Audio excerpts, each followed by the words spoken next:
saudara. Walaupun saudara punya rumah tangga, dia akan cari jalan menghancurkan rumah tangga saudara. Kenapa? Karena setan itu mencuri, membunuh, dan membinasakan. Tapi sambungannya ayat 10b, Tuhan berkata, Yesus datang, aku datang, supaya engkau beroleh hidup yang kelimpahan. Katakan amin. Walaupun setan berusaha membinasakan saudara, tetapi karena Yesus telah menang di kayu salib, dia mati dan dia bangkit kembali dari maut, maka kemenangan Yesus adalah kemenangan saudara juga. Oh, kurang kuat amin yang katakan amin. Haleluya. Kolose 2:15 berkata, Yesus telah melucuti semua para pemerintah dan penguasa-penguasa, masuknya roh-roh jahat di udara. Saudaraku, kemenangan Yesus adalah kemenangan saudara. Katakan amin.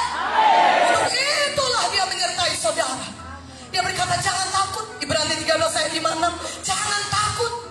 Walaupun setan itu lebih besar kuasanya daripada manusia, saudara, Tuhan berkata jangan takut. Kenapa? Karena dia Allah yang menyertai saudara. Yang di dalam saudara lebih besar daripada semua roh-roh jahat di dunia ini. Mana amin yang lebih kuat? Amin ya. Haleluya.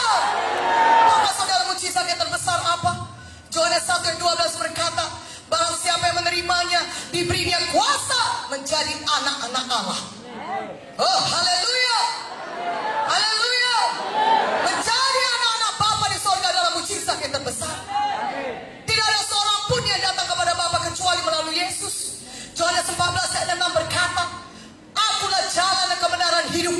Tuhan Yesus berkata, tidak ada satu pun dosa yang bisa masuk ke sorga, saudara.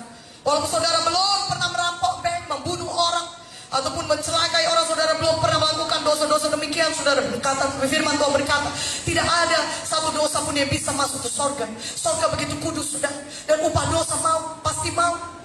Tapi firman Tuhan juga berkata, Roma 6 ayat 23, kasih karunia Allah, hadiah daripada Tuhan ialah hidup yang kekal di dalam Kristus Yesus.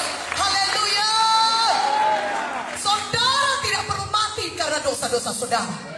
Kalau saudara percaya kepada Yesus Kristus, Yesus sudah mati menanggung semua dosa saudara. Di kayu salib dia menjadi ganti kita, substitusi kita. Seharusnya kita yang dihukum karena dosa-dosa kita, tapi karena Tuhan Yesus mengasihi kita, dia serahkan nyawanya, dia disalibkan bagi kita, dia curahkan darahnya, sehingga barang siapa kita yang percaya kepada Yesus tidak perlu binasa, tetapi bisa beroleh hidup yang kekal. Amin.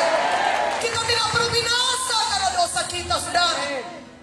Kalau kita percaya kepada Yesus, Tuhan Yesus akan menyucikan kita dari segala dosa kita, sehingga kita dibenarkan, dikuduskan, dilayakkan masuk kerajaan sorga. Itu semua adalah hadiah Tuhan, karunia Tuhan. Saudara hanya perlu menerimanya, sehingga saudara bisa memiliki hidup yang kekal. Namanya hadiah, saudara tidak perlu berbuat apa-apa. Kalau hadiah itu hanya perlu diterima saja. Itulah sebabnya Tuhan Yesus berkata, saudaraku, barang siapa yang percaya kepadaku, Tuhan berkata, saudaraku, Yohanes 3:16, karena begitu besar kasih Bapa akan dunia ini, sehingga dia mengaruniakan anaknya yang tunggal, ke dalam dunia itu mati bagi kita, bangkit kembali, supaya kita percaya kepada yang tidak binasa, mereka beroleh hidup yang kekal. Malam ini saudara, pastikan saudara sudah selamat, tidak lagi kehilangan jiwa saudara, tapi sudah selamat, sudah lahir baru, sudah punya Yesus dalam hati saudara. Katakan amin. Haleluya. Saudara mau Allah Immanuel, Allah yang menyertai saudara, tidak pernah meninggalkan saudara. Saudara harus malam ini buka hati saudara, persilahkan Yesus masuk dalam hati saudara. Katakan amin. Haleluya. Haleluya. Dalam firman Tuhan berkata, bagaimana kita diselamatkan? Roma 10:9-10 berkata, jikalau engkau percaya dalam hatimu bahwa Yesus adalah Tuhan, dan mengaku dengan mulutmu bahwa Tuhan Yesus sudah mati dan dibangkitkan kembali pada hari yang ketiga, maka engkau akan diselamatkan. Katakan amin.